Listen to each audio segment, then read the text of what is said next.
하나님의 당황케 하는 부르심. 누가복음 18장 31절 34절의 말씀. 선지자들로 기록된 모든 것이 인자에게 응하리라. 제자들이 이것을 하나도 깨닫지 못하였으니 그 말씀이 감수였으므로 저희가 그 이르신 바를 알지 못하였더라.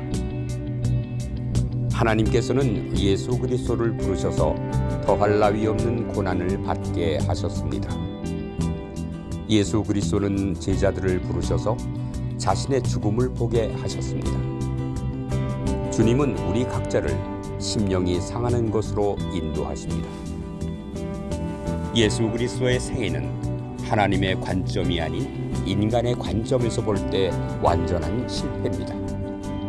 그러나 인간의 관점에서 볼 때 실패처럼 보여도 하나님의 관점에서는 가장 놀라운 승리였습니다.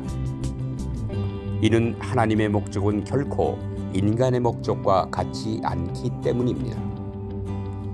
우리의 인생 속에서도 우리를 당황케 하는 하나님의 부르심이 있습니다. 하나님의 부르심을 정확하게 말하기는 쉽지 않습니다. 언제나 드러나지 않게 나타납니다. 하나님의 부르심은 마치 바다의 부름과 같습니다.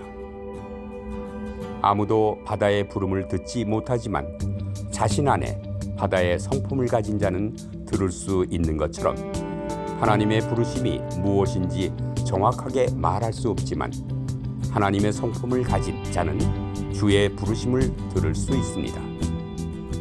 주님은 주의 목적을 위하여 우리를 동역자로 부르십니다.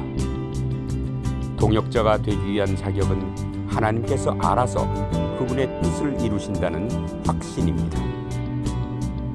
이 세상에는 우연히 발생하는 일이 없습니다. 모든 일이 하나님의 완전한 경륜 가운데서 일어납니다. 하나님은 그분의 목적을 이루시고 계십니다. 하나님과 교통하면 우리는 주께서 우리를 주의 목적으로 인도하고 계심을 인식하게 됩니다. 그러면 우리는 더 이상 그분의 목적이 무엇인지 물으려고 하지 않을 것입니다. 그리스도인으로서 성장할수록 우리는 왜 하나님께서 이런저런 일이 일어나게 하실까라는 질문을 내려놓고 더욱 단순하게 주를 믿게 됩니다. 모든 사건 뒤에는 하나님의 강권하시는 경륜이 있습니다. 우리의 목적을 빚어가시는 분은 하나님이십니다. 그리스도인이라는 자신의 재주를 믿지 않고 하나님의 능력과 지혜를 믿는 자들을 말합니다. 만일 자신의 목적을 위하여 살아가는 그리스도인들이 있다면 그들의 삶은 하나님의 자녀들의 특징인 단순함과 여유로움을 잃게 될 것입니다.